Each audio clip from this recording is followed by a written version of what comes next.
I am Ferdinand Marcos, and I am the President of the Republic of the Philippines. I stand today on behalf of 110 million Filipinos.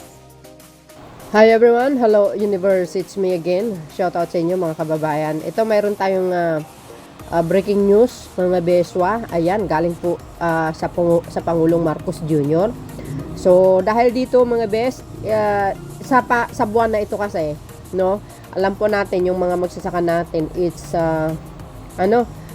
harvest time season, ano? So dahil diyan, siyempre bago 'yan. Shout out sa mga Marcos loyalist supporters, Filipino and OFW. Shout out po sa inyo. Today is August 6, 2025. So dahil dyan, basahin po natin mga kababayan itong breaking news na utos po ng ating mahal na Pangulong Marcos Jr. Ito Sabi dito mga kababayan, to protect local farmers reeling from low palay prices during this current harvest season, President Ferdinand Marcos Jr. today announced the suspensions of all rice importation for 60 days beginning September 1, 2025. Agay. Parang 2 buwan ito mga beswa. The President issued the directive after consulting with the cabinet members on the sideline of his 5-day state visit to India and upon the recommendation of Agriculture Secretary Francisco Tio Laurel. Ayan malinaw po sa sinabi dito ng PCO na pinapahinto ni Pangulong Marcos Jr. ang pag-i-import ng bigas from September 1, 2025. 60 days ito guys 60 days. Puro parang tumatatak ito ng 2 buwan. Correct me if I'm wrong mga kababayan. Sabi dito So dahil dito sa mga nag-i-import, sumunod kayo. Yan po ang order ng ating mahal na Pangulo. Pag hindi, sigurado may kalalagyan kayo. So alam po natin ang Pangulo, naririnig naman siguro ang hinanaing ng ibang magsasaka. Hindi po lahat ng magsasaka, yung mga ani nila, doon nila binibenta sa NFA, no? Ang iba hindi kasi binibenta nila sa mga private company. Correct me if I'm wrong.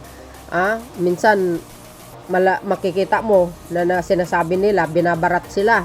Ito yung mga mapagsamantalang mga tao, no, na bumibili sila ng bagong ani sa mga farmers sa murang halaga, 5 pesos. Grabe naman yun, napakabarat naman, no? So sabi ko nga dito sa amin mga kababayan, yung organisasyon dito ng mga magsasaka dapat makikipag-coordinate sila sa NFA. Doon nila ibibenta ang kanilang mga ani kasi yung hindi dry palay doon, sabi ng Pangulo, is 18 per kilo. Ang dry na is 23 to 24. Di ang taas nun. Kaya sabi nila, no, dito sa nakikipag-tsikahan ako dito, no, sa mga ibang nagsasaka, mura daw ang palay. Sabi ko, hindi po kasalanan ng gobyerno po yun.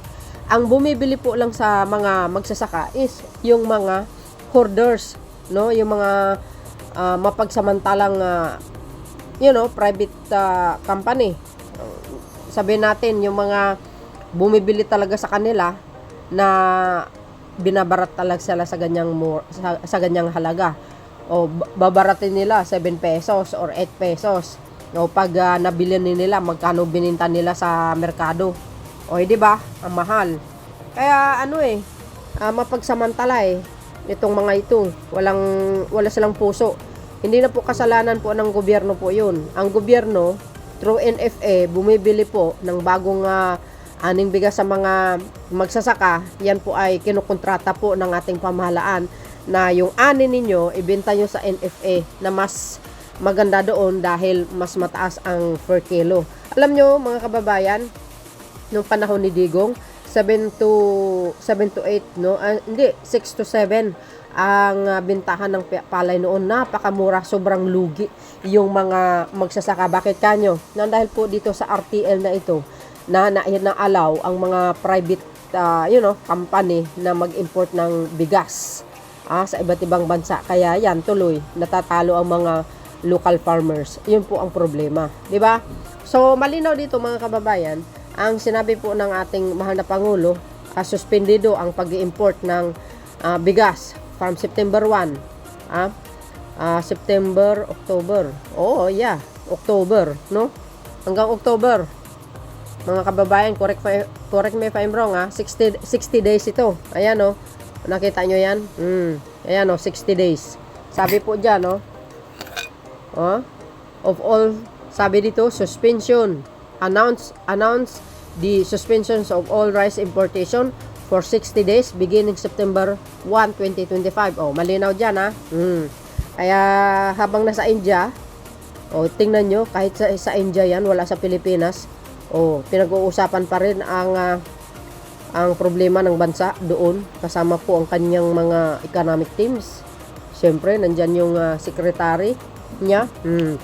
Ito yun, habang pinag-usapan nila itong paghinto sa pag-import ng bigas sa iba't ibang bansa. Kaya nga gumagawa ng paraan ng Pangulo, mga kababayan, sa totoo lang, no?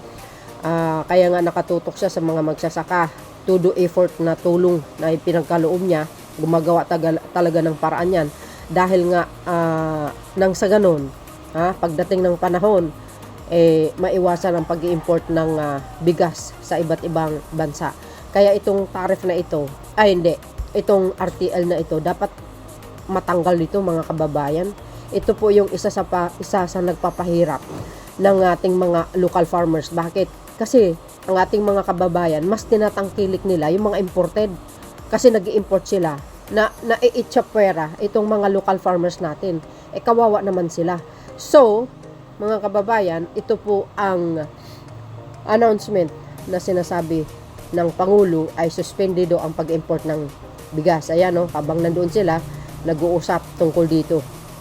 So, sa mga nag-i-import, tumugon kayo kung ano po ang panawagan ng Malacanang. So, yun mga kababayan, ang aking pinaka-updates video. See you again on my next uploads. Bye-bye-bye and baboos. God bless Philippines.